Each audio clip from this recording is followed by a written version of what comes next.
All right, let's do a real quick walkabout. Just talk a little bit about what kind of new projects are coming along here on this channel, Prosperity Homestead.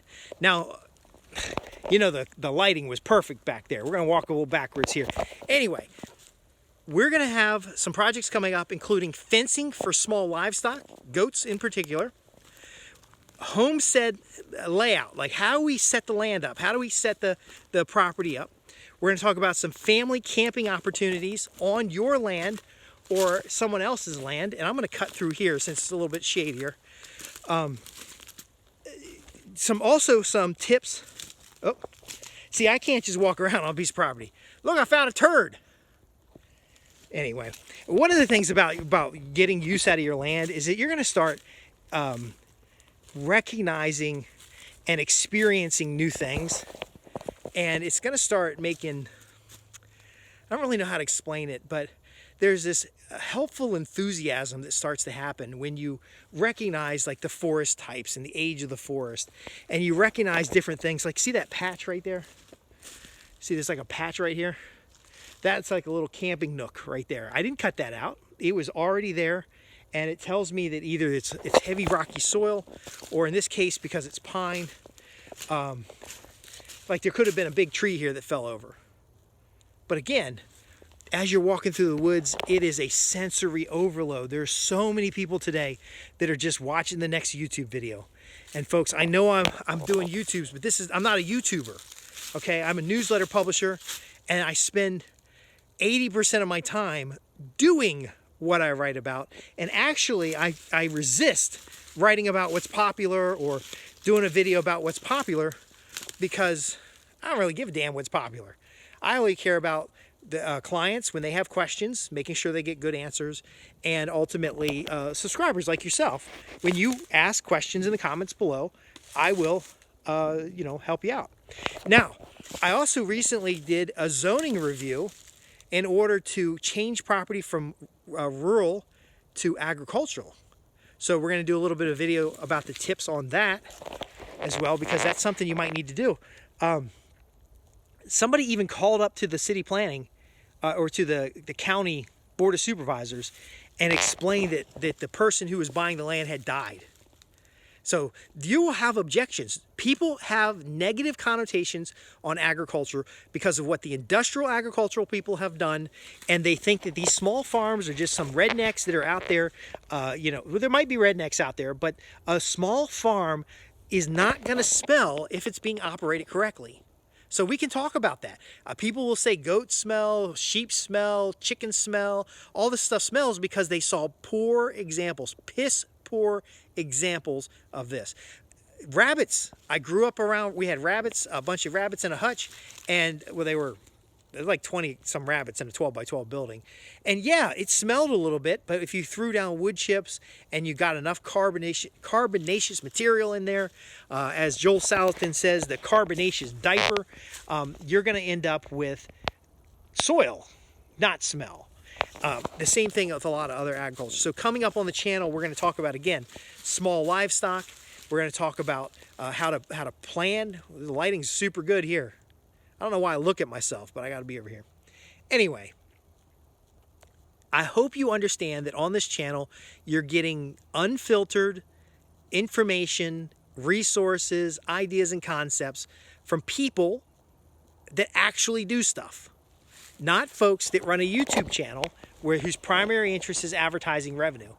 I don't care about, now if I can get it, I'll get advertising revenue. I don't care about that. I want to find, again, really good instructors in the area and get you out to their courses, because the physical experience is way more valuable than seeing my handsome face on the internet. I don't know, I should have like chest hair out here. The underlying factor is, are you able to do these things?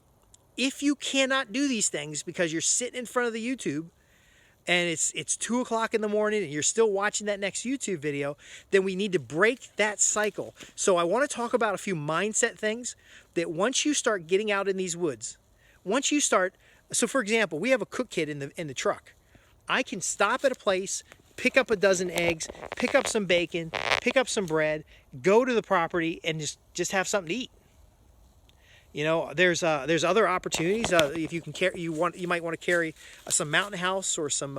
There's a couple. I don't have like affiliate links and stuff like that. But there's a lot of dried food vendors that have good product that you could just try out and have available. And if the car broke down, you could just set up camp and just eat some food while you're waiting for whatever you need to wait for, rather than being worried, concerned, frustrated, or otherwise not living life. Unfortunately, technology is designed to monetize your attention.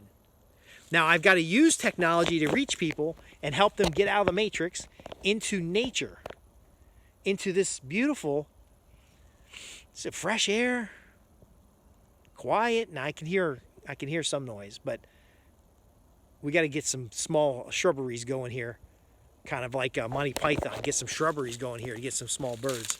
But again, as we take a piece of land and we start applying permaculture design, regenerative agriculture, we start applying all these ethic techniques, these earth care techniques, what you're going to discover is the farm doesn't smell. So go ahead and get that agricultural zoning, because it's going to give you some flexibility.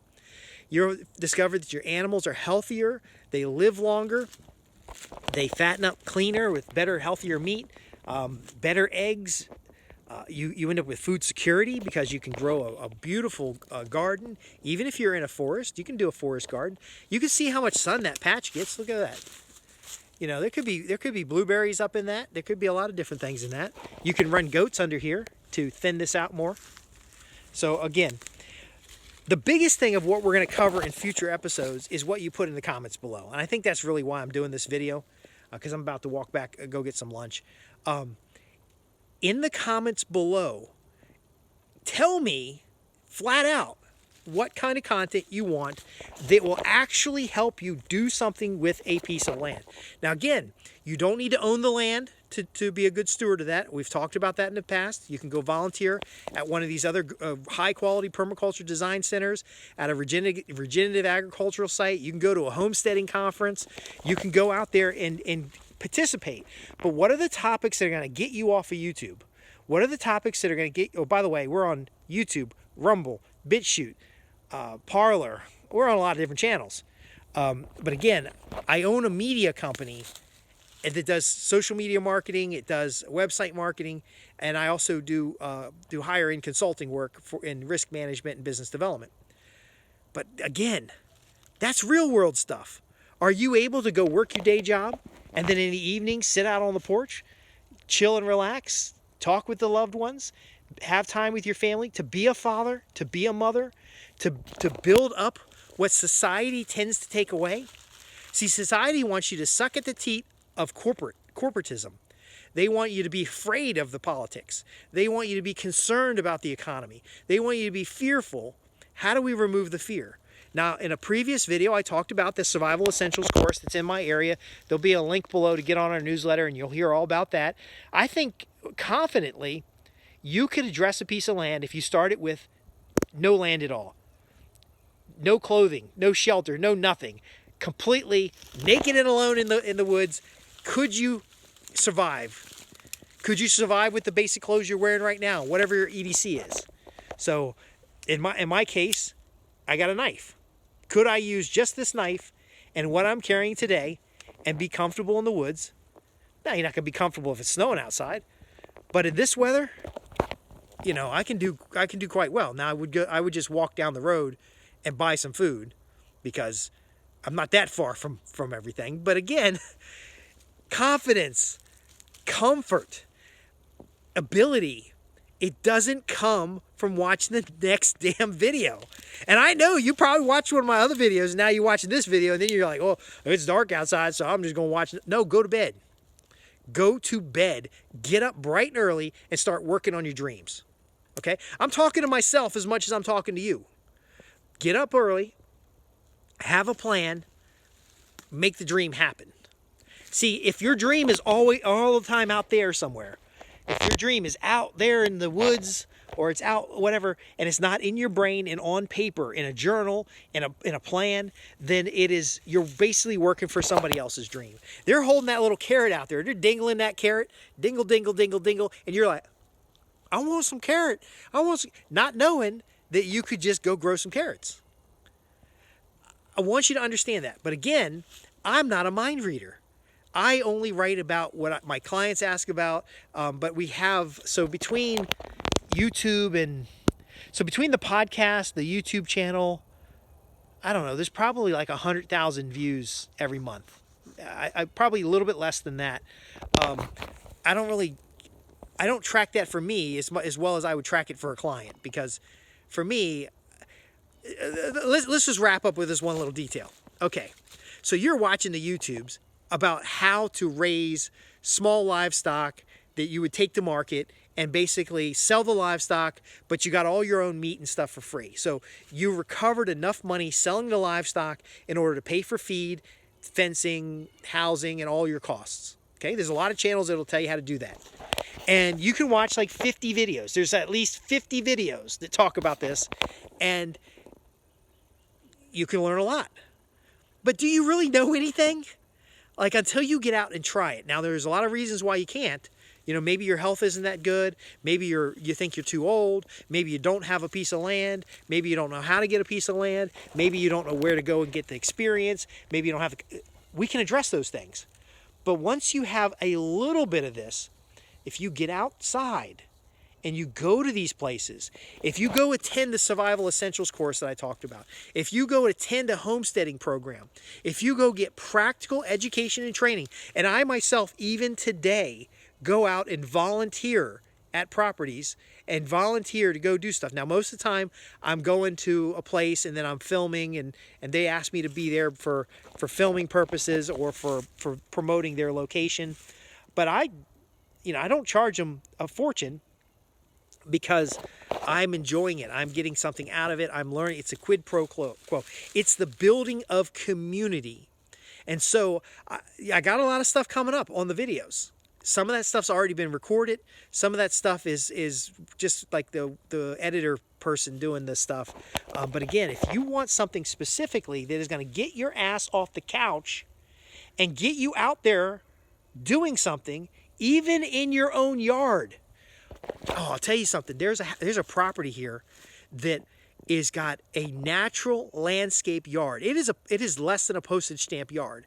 Like, the yard is probably 25 feet by 25 feet square. It is the most beautiful, and I'll see if I can get permission to use some of the pictures, but it is the most beautiful, ecologically sound, just exploding with color, butterflies, beneficial insects. Glorious. It is a representation of what the Bee City Council and all these these people teach. They went and did it. And the biggest thing about their property, and I just see a grin, and they look like the Joker. Their grin is so huge, and their eyes are lit up. I say, "Oh, your yard is beautiful." I could sit in their yard in a 1-foot area and find species after species after species. Now, as a master naturalist, that's exciting. But they did it. There's nothing special about the person. They just went and did it, and they did a little bit each year. And they've created for themselves an oasis on a less than 25 foot by 25 foot area in an urban space. And again, if you want me to do some tours of those types of properties and show you, we will go find those locations, videotape them, and get them out to you if you promise that the content I create, you'll get up off the couch and you'll go do this stuff. Now, I like my audio podcast because you can listen to that audio podcast when you're out on the street or when you're out gardening or something like that. But again, the last point is you got to do something, because this is so fulfilling to be out here and just be with nature. And to say, look, that's kindling. That could start a fire. You know, we could use that to start a fire. Oh, all this is a little bit overgrown. We can be thinning this stuff out for firewood and get this underbrush taken care of so that we don't have brush fire issues. Oh my gosh, that area over there that's bright, we could have a big old forest garden going on there. And you know what? Instead of just saying it, we could be doing it. And I can help you with those skills. I got a whole bunch of resources that we can help you with, and I can really make a difference for you if you'll tell me what you want. What is it that you need to get results. And if you've got a concern, like maybe you think what I'm saying is not going to make a difference.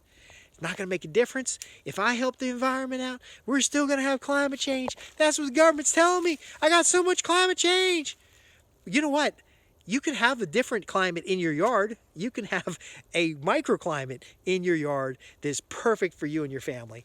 I'm just going to leave it at that. I'm Justin Hitt with Prosperity Homestead, and you can visit us at the links below, www.prosperityhomestead.org.